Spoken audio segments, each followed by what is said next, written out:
दोस्तों नमस्कार। मैं हूं रोहित कौशिक और आप देख रहे हैं रोहित संवाद। दोस्तों आज यानी शुक्रवार के दिन शेयर बाजार में भूचाल आ गया।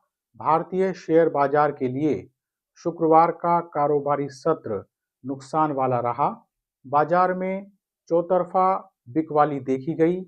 भारतीय शेयर बाजार में गिरावट का दौर पिछले 5 महीने से जारी है। ग्लोबल मार्केट में अच्छा रुख न होने के कारण भारत के शेयर बाजार में हाहाकार मचा हुआ है। आज सेंसेक्स 1414 अंक तक गिरा, वहीं निफ्टी 422 अंक तक टूटा।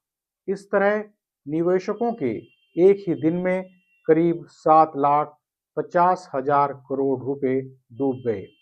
बाजार में 28 साल पहले ऐसी गिरावट देखी गई थी।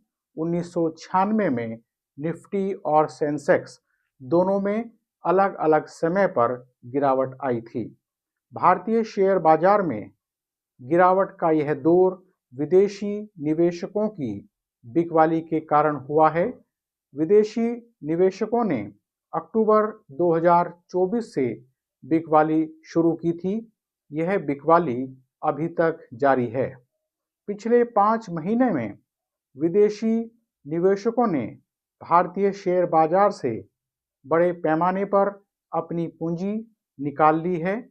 इसी कारण हमारे देश के निवेशकों पर अतिरिक्त दबाव है। दूसरा बड़ा कारण है कि विदेशी निवेशक भारतीय बाजार से पैसा निकालकर, भारतीय बाजार से अपनी पूंजी निकालकर चीन के बाजार में लगा रहे हैं।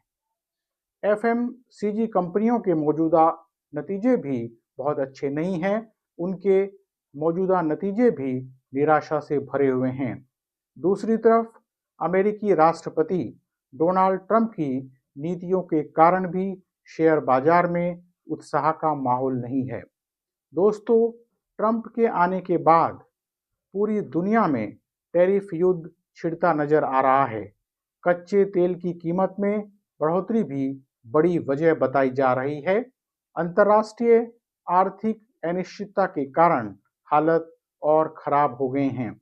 रुपए की हालत भी खराब हो गई है। डोनाल्ड ट्रंप ने एक बार फिर टैरिफ एक्शन शुरू कर दिया है। उनकी तरफ से चीन पर अतिरिक्त 10% टैरिफ लगाने की घोषणा की गई है। कनाडा और मेक्सिको पर भी यह टैरिफ लगाए जाने की घोषणा की जा रही है।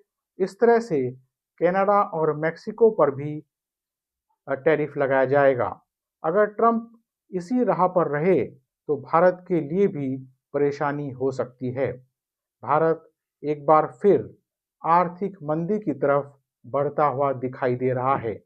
आज यह स्थिति हो गई है कि कोई भी यह बताने के लिए तैयार नहीं है कि बाजार कब तक गिरेगा।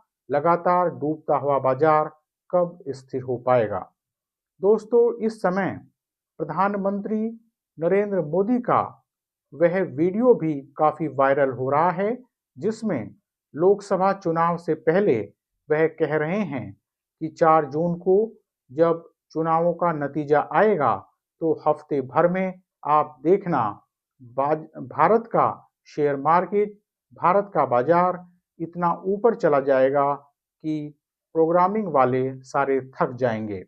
अमित शाह भी एक वीडियो में यह कह रहे थे कि चुनाव के बाद भारतीय बाजार ऊपर चढ़ेगा, चुनाव के बाद शेयर मार्केट बढ़ेगा।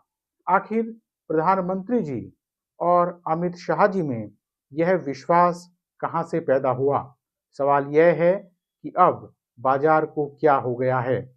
बाजार के ऐसे सलाहकार जो उस समय यह बता रहे थे कि फिर मोदी सरकार आने के बाद बाजार में तेजी आएगी, शेयर मार्केट में तेजी आएगी, वे सलाहकार आज कहां चले गए हैं? यह सही है कि बाजार गिरने के पीछे कई अंतर्राष्ट्रीय कारण भी हैं, लेकिन क्या मोदी जी, अमित शाह जी और बड़े-बड़े दावे पेश करने वाले बाजार के जानकारों ने जनता में भ्रम पैदा करने का काम नहीं किया?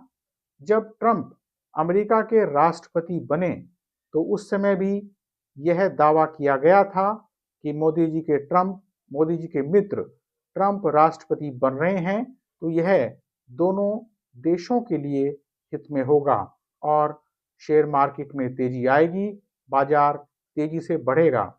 लेकिन अमेरिका में ट्रंप के राष्ट्रपति बनने के बाद स्थिति और खराब हो गई। ट्रंप के फैसलों ने बाजार में अनिश्चितता की स्थिति उत्पन्न कर दी। सवाल यह है कि बड़ी-बड़ी बातें करने वाले मोदी जी इस समय चुप क्यों हैं? क्या बाजार को शक्ति देने के लिए भारत कुछ प्रयास कर रहा है? हो सकता है कि कुछ प्रयास हो रहे हों, लेकिन इस समय बाजार का हाल देखकर तो आशा की कोई किरण फिलहाल नजर नहीं आती। बहरहाल आज रोहित संवाद में इतना ही। जल्दी ही मिलेंगे एक नए मुद्दे के साथ। नमस्कार।